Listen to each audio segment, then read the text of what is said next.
Smackdown starts off with Cody Rhodes. Cody Rhodes is about to cut a promo, gets interrupted by Jacob. Jacob comes out. He ends up mentioning the match they had last week, mentions the qualifying match. He ends up saying that he had Cody and Sami beat, and that the only reason why he even advanced to the chamber was because of Drew McIntyre, and that his focus is strictly on Drew McIntyre.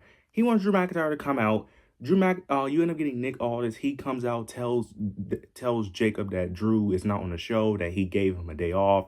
Drew McIntyre ends up coming out anyway. He ends up being in the crowd, and he ends up basically mocking Jacob Fatu, constantly getting under Jacob's skin. Ends up saying that Jacob is all bark, no bite, and that he won't come up and fight him. Jacob tries to get up through the ramp and try to attack Drew, but he ends up getting stopped by Nick Aldis and security. Later throughout the show, you end up getting Nick Aldis ends up threatening Drew McIntyre about him constantly interfering in matches and that he won't like the outcome if he continues to go down this path. And then later in the show, you end up getting both of them getting kicked out of the arena. So they're just continuing the story between the three. It definitely looks like it's definitely going to be a multi-man match, potentially adding Randy or Sami into the mix. Maybe so. They're definitely going to eventually make this a multi-man match because there's no way it's just going to be Cody versus Drew. There's just no way. There's no way you could just not have Jacob not involved in this by now, especially with the way they're booking this. So I am interested to see how this goes. I'm interested to see how this plays out. A multi-man match, again, I'm not the most excited for a Cody, Drew, Jacob match at WrestleMania. But if you add a Randy or a Sami in there, it does make it a lot more interesting. It looks like we are going down that path, especially due to what happened in the main event. So that will make it a lot more interesting if they add a fourth person into this feud. Because, mind you, this feud has been going on for like 6 months now. So that's part of the reason why I'm not as high on it as much. Now, a big part of this feud was due to Jacob being injured. But still, like, if they had a fourth person in this feud, I could see this actually being an interesting night one main event if they actually add a fourth person. But just them three alone, I'm just not that high on it. But nonetheless, this was a fine way to open the show. Nothing really major happened. Really, it was really the main event that really progressed a story here towards the main event with the Aleister Black and Randy Orton match. So we'll see how that eventually unfolds next week. But nonetheless, this was a cool way to start off the show. Afterwards, we end up getting Ilya Dragunov versus Tama Tonga. They have their match. Tama Tonga picks up the victory after due to the interferences of the MLTs. Then we end up getting Ilya Dragunov tries to attack the MLTs by himself, but fail. Then you get Matt Cardona and Apollo Crews try to help, but they end up getting outnumbered as well. Then we eventually end up getting Dwight Six. Uncle Howdy basically ends up saying that next week he wants to be face-to-face to Solo all alone. He's going to come alone, and he wonders, can Solo do the same? And that he's going to expose all the insecurities of Solo Sikoa. Okay, so I don't really care for this, honest. I really don't. I'm really hoping it feels like they're just going to drag this out until WrestleMania. It really does, because I don't know what you do with the tag team division if it ain't this match. Even though you could just do like a multi-man tag team championship match, but I just don't care. I just don't care for either group. Like, I just don't, the booking is just so boring, so dull, so lifeless in that tag. I just don't care. Just give them the lantern back. Just please. Like, I do not want this feud to drag to Mania. I don't. I really don't. Now, the only saving grace is that it looks like they're not going after the tag team titles, so that's good. My only problem is, why aren't the other tag teams involving themselves in the tag team picture? All they're doing on SmackDown is just having the tag team division hang around and mock Johnny Gargano. That's literally all they're doing. Like, I don't understand it. Because it looks like this feud isn't about the titles no more, which is great. That's good. It shouldn't be about the titles. It should be strictly about the lantern. Why aren't we booking the tag team titles? Why aren't we booking the champions? You could easily have them have tag team matches against other tag teams and still feud with the Wyatts. Like, you could still do both. I don't understand why they can't do both, but it is what it is. We'll see how this plays out. Tama Tonga defeats Ilya Dragunov. I don't love it, but I don't hate it. I understand they're pushing Tama Tonga. I don't know why all of a sudden they're pushing him, especially because they're doing this weird thing with him and Shinsuke, which I don't really care for. And then they're trying to do this thing where Shinsuke wants Tama Tonga to not be around MFTs to show that he's an honorable man, which I find funny as hell because Shinsuke was literally just cheating not that long ago. Like, they just randomly turned him babyface randomly. They never gave him a full face turn, but sure, even though Shinsuke was just doing the same shit, but we're just going to ignore that. But nonetheless, we'll see how this plays out, but I'm hoping that this feud ends soon. But knowing WWE and knowing Triple H booking, he's going to drag this out until Mania.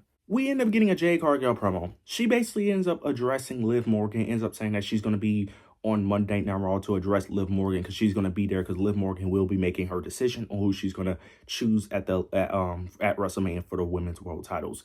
And then she basically ends up saying that she's still on top, that she's still champion, that she's still that bitch, basically. This was a solid promo. Jade Cargill gets way too much criticism. Everything she does, it gets hated on. If she has a good match, she's carried. If she cuts a decent promo, people will say, finally, she has improved. Like, it's no matter what, she gets criticized. It's very weird at this point. I don't understand why. There's some people in the IWC where no matter what they do, they're going to get criticized. It's just ridiculous.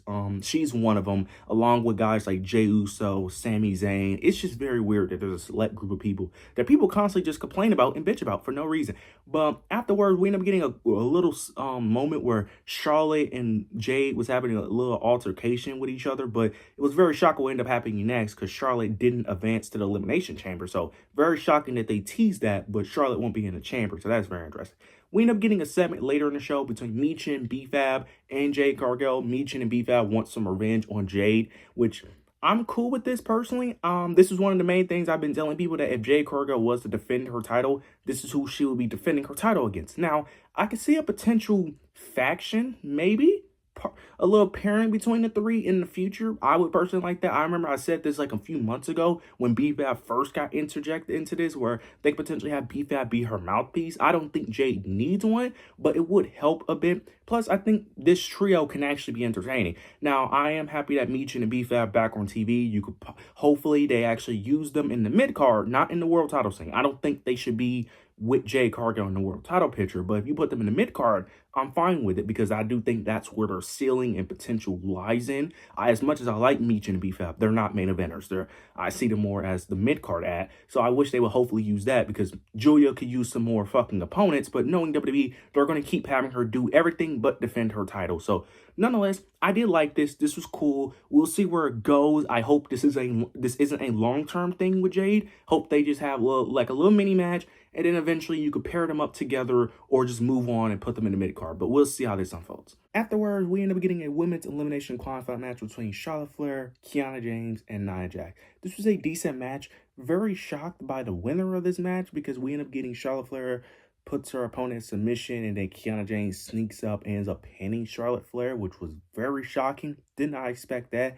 In recent weeks, they have been really pushing Kiana James, which has been very surprising, which I'm actually happy for personally because I've been high on Kiana James. I've been high on Kiana James since her NXT days. Was very shocked when they initially called her up. So I'm very happy that she is finally getting this push and that they see something in Kiana, which was very worried. I was very worried when she first got called up to the main roster because it was very shocking when she did get called up because she didn't really get to do much in NXT and she was still a bit green in NXT. So when they called her up, it was very shocking. So the fact that they were pushing her is very surprising in my opinion. And I actually love this decision. I have always been extremely high of Kiana James. I am very shocked that they're pushing her this well. I hope eventually we do get the separation between her and Julia because honestly, don't really think it does them any favors, but at this current moment, they probably need each other because it's probably the only way they're probably going to get consistent TV time is by being with each other. But I do like that they're having them do their own separate things because typically with WWE, for whatever reason, sometimes they have this weird thing where when two people are paired together, they can't be separate at the same time. It's like they have to always be with each other. I like that they're still pushing them as single star. It's kind of one of my main issues with they're doing with Candice LeRae to a degree where she's with Johnny, but she's not a singles competitor at all. It was the same thing they did with her and Nia Jax as well. It's like Nia got all the attention, but Candice LeRae couldn't do her own thing. It's very, sometimes WWE do that weird thing where they pair two people together, but only one person does something and then another person doesn't. So I hope they continue to push her this well. So we'll see how this unfolds, but I did like this. It was very unexpected, very unpredictable. And Kiana James getting a spot in the Elimination Chamber, it's a very promising spot because they don't typically give away these opportunities for no reason. So I hope this means a really big push down the road for Kiana James. Now we're moving on to probably the best thing on the show, which was Cody Rhodes and Sami Zayn. Sami Zayn confronts Cody about what happened last week, confronts Cody about taking advantage of him, that he tried to help Cody, try to stop Drew McIntyre, but he took advantage of him. Cody ends up saying that, you know, he took advantage of the situation, but he did the right thing and that these opportunities for becoming world champion don't come easy and that you just got to take the moment. Then Sami ends up mentioning how wrong and how selfish Cody is. Cody ends up interrupting him, ends up saying that basically that Sami's basically a loser, and that the reason that's one of the reasons why he never became world champion is because he hesitates too much and he always tries to do the right thing. Sami responds back, ends up saying that it's easy for Cody to say that because he's the golden boy. Everything gets handed to him. Everything is always perfect for Cody Rhodes. He always get all these opportunities, while it's the other, for him, he always has to struggle and climb his way to the top. They go back and forth, but then eventually Cody walks off, and then eventually Sami ends up apologizing, and then eventually they end up being back on good terms. So I did like this. I do like the potential they could go with this, because again, they are still teasing Sami potentially being in the world title scene. I'm not getting my hopes up that he's going to be in the title scene, like, because it really wouldn't shock me if he's not, because they're also doing this thing where they're teasing him and Trick Williams, because I have more confidence in Trick Williams and Sami being in the Mania match than Sami being in the world title picture. But this could potentially lead to a Sami heel turn, which I don't mind. My only problem with it is that this is giving me vibes of Kevin Owens when he turned heel, because we all knew when Kevin turned heel, we all knew what was the end goal. Him turning heel so Cody could have an opponent, because there was not many heels to face Cody. That's what it's giving me. It's giving me he's going to feud with Cody and lose to Cody. That's my only problem. I don't mind Sami being a heel. Sami could be a great heel. It's just that if you're going to pull the trigger on Sami being a heel, we need this to actually be a great heel turn. Him actually feuding with other people, him having great heel feuds, and him actually winning the championship. Because if you're going to do it, because the whole purpose of Sami's character is him not being able to win the big one. If he could finally win the big one by either cheating or him finally pulling the trigger and him stop being this nice guy, then it makes sense for him to turn heel. But if you're just going to have him just be a loser still while being a heel, don't turn him heel. Please don't. Because, like, what is the point then at that point? So, hopefully, if they do go this route of turning him heel, it actually leads to something, leads to him actually winning the world championship. I don't know if it is going to lead to that. I hope it does, but I'm not going to get my hopes up for it. But this was easily the best thing on the show. We get a men's elimination qualifying match between Carmelo Hayes, Damian Priest, and Trick Williams. This was a really good match, really solid match. Not Damian Priest. Trick Williams does end up picking up the victory, which I thought was great. I thought it was between him or Melo. Damian Priest did pick up the pinfall, which I thought was a good decision, because you shouldn't have a United States champion get pinned, especially on back-to-back shows. So I did like that they have Trick Williams win. So now we got Trick Williams and Javon Evans in the Elimination Chamber. I like it. I like they're showcasing NXT talent. I like what they're doing here. They've been pushing Trick Williams really well. Trick Williams is arguably, I ain't gonna lie, the way he's getting, the way that the crowd reaction he gets, you would think that he's the face of the brand with the crowd reaction he gets. The whoop them trick chants are ridiculous. There's times where he's not, we was getting whooped that trick chants on Raw last week. Like, he is ridiculously over, man. They have an easy main event star right in the pit. Trick Williams is one of those guys where I ain't gonna lie, you do not need him in the mid card. I don't mind him being in the mid card, but you could put him in the main event scene and no one will even question it, because he's just that ridiculous over. He's that good. So I can't wait to see what they do with Trick and Javon Evans in the Elimination Chamber. Very excited. I'm glad that they put him in that spot, because I do think he was the correct choice here, especially because he is one of the more, he's not winning, but I could believe him winning it over Melo due to Melo being U.S. champion. So I think it makes more sense for Trick to be in this position. Plus, I think Trick needs it more at this point where Melo has the U.S. title. Let him focus on that. So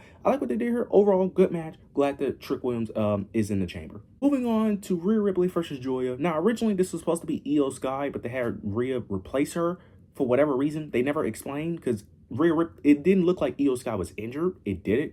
Because she ended up coming out later in the show because it was interference between Lash and Nia, caused a DQ. Then you end up getting Lash and Nia attack Julia and Rhea Ripley. I don't know if they attacked Julia, but they attack Rhea. Then you get Io Sky making the save. So Io Sky wasn't injured. I don't understand why they I don't understand that person. I really don't. But they really did this to tease next week's match for the women's tag team house between Rio versus the irresistible forces. They finally gave them a name. So it should be very interesting to see how that plays out, because I can see a world where they actually win those tag titles. I can't, because last time it ended a DQ. So I can see this actually ending with Lash and Nia winning those tag titles, having Rhea potentially win the chamber now that she don't have the tag team championships. Plus, they did tease something between Io Sky and Julia last week, so that could be the Mania match for the U.S. title, which I don't really care for. I know a lot of people want to see that matchup. I don't really care for it because I'm just not the biggest Julia guy or Io Sky fan, but it is what it is. I know the match could be great. I'm just not that. I just don't care for it. But Rhea Ripley potentially winning the chamber look a lot more likely now that Charlotte is not going to be in the picture. I still think it's going to be Tiffany Stratton, but I can easily see it being a Ripley, especially if they lose the titles. If they lose those titles, Rhea Ripley's winning the chamber. Because there's no reason for Rio to lose the titles if Rhea is not winning the chamber. That would just be dumb in my opinion. You might as well just keep them having the title until Mania if Rhea Ripley's not winning the chamber. So we'll see how this unfolds, but this does make the women's world title scene on SmackDown a bit more interesting. We get the main event, Aleister Black versus Randy Orton. They've been basically doing the Karrion Kross gimmick with Aleister Black and Zelina Vega. That's basically what they did. They just gave Karrion Kross gimmick to Aleister Black and Zelina. They've been telling the story of Aleister trying to bring the old side of Randy, the 2009 version of Randy, to come out. And Randy, of course, is refusing. Towards the end of the match, you end up getting Drew McIntyre interferes in this match, costs Randy the match, and ends up having Aleister Black pick up the victory. I'm happy that Aleister won the match. My only question is, why would Drew McIntyre do this? Drew McIntyre is starting to become the most dumbest world champion I have seen in a while. It makes no sense. This doesn't make any sense for Drew McIntyre to interfere. It made sense to do it against Cody and Jacob because he has real beef with them. He has not had history with Randy in years, because I know some morons were trying to tell me that, well, they have history.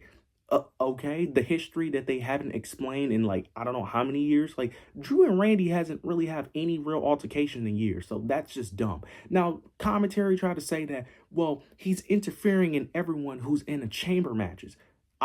That's not a good reasoning, because I highly doubt that he's going to interfere in any Trick Williams matches anytime soon. And I highly doubt he's going to interfere in any Javon Evans matches anytime soon. So that's just a poor excuse, because he's not going to do that with Javon and Trick. So they're clearly doing this to set up a potential fatal four-way later down the road. That's the only thing I can see. He's probably going to interfere in the chamber at this point. So I just don't think it made much sense. Like, it's cool if you want to add Randy to it. It just doesn't make much sense. There was better ways to have this happen without it just randomly happening, in my opinion. But nonetheless, that was the main event. Overall show, I thought was it was okay. It was things I like, things I don't like. SmackDown really needs to go back to 2 hours, though, because these 3-hour shows, in my opinion, are just dragging. It's dragging way too long. A lot of these shows just feel like it's dragging, because if you're going to have a show that's this long, it needs to be a banger show. But a lot of these shows, in my opinion, are not bad. They're just not good. They're just fine. They're just fine shows, but they're just drag way too long because nothing really exciting really happens. It's like nothing really changes the needle for these stories. So it's like, it just feels like you're just on autopilot, or you feel like you're just staying stagnant with a lot of these stories. So I don't know when they're moving back to 2 hours, but I hope it's soon. But overall show, I thought it was just fine. It was just okay. But you guys let me know your overall thoughts, opinions down below. Make sure to like, comment, subscribe. Make sure you hit the notification bell so you don't miss any of my content. But yeah, that's it.